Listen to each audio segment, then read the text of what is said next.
Assalamualaikum warahmatullahi wabarakatuh. Perkenalkan, nama saya Desi Marahmi, NIM 202210569.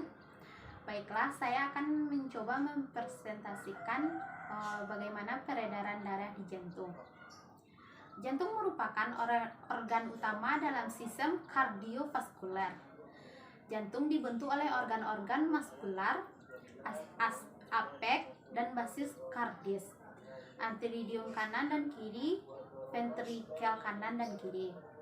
Ukuran jantung kira-kira panjang 12 cm, lebar 8-9 cm, serta tebal kira-kira 6 cm. Setiap harinya jantung berdetak 100.000 kali. Dalam masa periodenya itu jantung memompa lebih kurang 2.000 galon darah, atau setara dengan 7.571 liter darah. Posisi jantung terletak di antara dua paru dan berada di tengah dada, tertumpu pada diafragma thoracis dan berada kira-kira 5 cm di atas processus cryptoideus. Selaput yang membungkus jantung disebut dengan perikardium, di mana terdiri antara lapisan fibrosa dan serosa. Dalam vakum perikardi berisi 50 cc yang berfungsi sebagai pelumas agar tidak ada gesekan antara perikardium dan epikardium. Epikardium adalah lapisan paling luar dari jantung. Lapisan berikutnya adalah lapisan miokardium, di mana lapisan ini adalah lapisan yang paling tebal. Lapisan yang terakhir adalah lapisan endokardium. Ada 4 ruangan dalam jantung, di mana 2 dari ruangan itu disebut dengan anteridium dan sisanya disebut dengan ventrikel.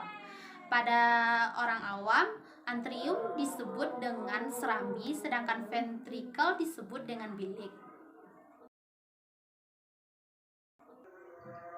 Di antara anterium kanan dan ventrikel kanan, ada katup yang memisahkan keduanya yang disebut dengan trikuspid.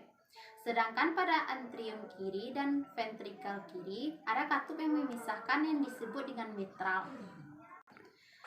Kedua katup ini yang berfungsi sebagai pembatas yang dapat terbuka dan tertutup pada saat darah masuk dari anterium ke ventrikel. Fungsi utama jantung adalah memompa darah ke seluruh tubuh, di mana saat memompa jantung, otot-otot jantung miokardium yang bergerak. Selain itu, otot-otot jantung juga mempunyai kemampuan untuk menimbulkan rangsangan listrik, karena yang ditimbulkan oleh anterium.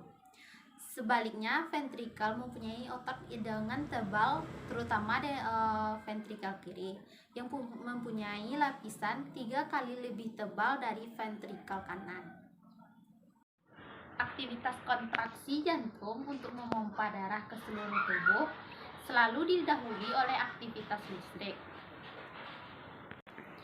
Aktivitas listrik ini dimulai pada nodus sinoatrial atau disebut juga dengan nodus SA, yang terletak pada celah antara vena cava superior dan atrium kanan. Pada nodus SA mengawali gelombang depolarisasi secara spontan, sehingga menyebabkan timbulnya potensi aksi yang disebarkan melalui sel-sel natrium. Aktivitas kontraksi jantung untuk memompa darah ke seluruh tubuh selalu dimulai dengan aktivitas listrik. Aktivitas listrik dimulai pada nodus sinoatrial atau disebut dengan nodus SA, yang terletak pada celah antara vena cava superior dan atrium kanan. Pada nodus SA mengawali gelombang depolarisasi secara spontan, sehingga menyebabkan timbulnya potensial aksi yang disebarkan. Karena itu, jantung tidak pernah istirahat untuk berkontraksi demi memenuhi kebutuhan tubuh. Maka jantung membutuhkan lebih banyak darah dibandingkan dengan organ lain. Aliran darah untuk jantung diperoleh dari arteri koroner kanan dan kiri. Kedua arteri koroner ini keluar dari aorta kira-kira setengah inci di atas kutub aorta dan berjalan di permukaan perikardium. Lalu bercabang menjadi arterional dan kapiler dalam dinding ventrikal. Sesudah terjadi pertukaran O2 dan CO2 di kapiler, aliran vena dari ventrikel dibawa melalui vena lalu bercabang menjadi arteriol dan kapiler di dalam dinding ventrikel. Sesudah terjadi pertukaran O2 dan CO2 di kapiler, aliran vena dari ventrikel dibawa melalui vena koroner dan berlangsung masuk ke atrium kanan, di mana aliran darah vena dari seluruh tubuh akan bermuara. Sirkulasi darah di tubuh ada dua, yaitu paru dan sirkulasi sistematis. Sirkulasi paru dimulai dari ventrikel kanan ke arteri pulmonalis, arteri besar dan kecil, kapiler lalu masuk ke paru.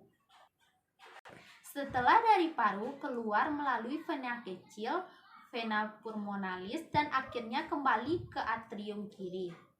Sirkulasi ini mempunyai tekanan yang rendah kira-kira sampai 20 mmHg pada arteri pulmonalis.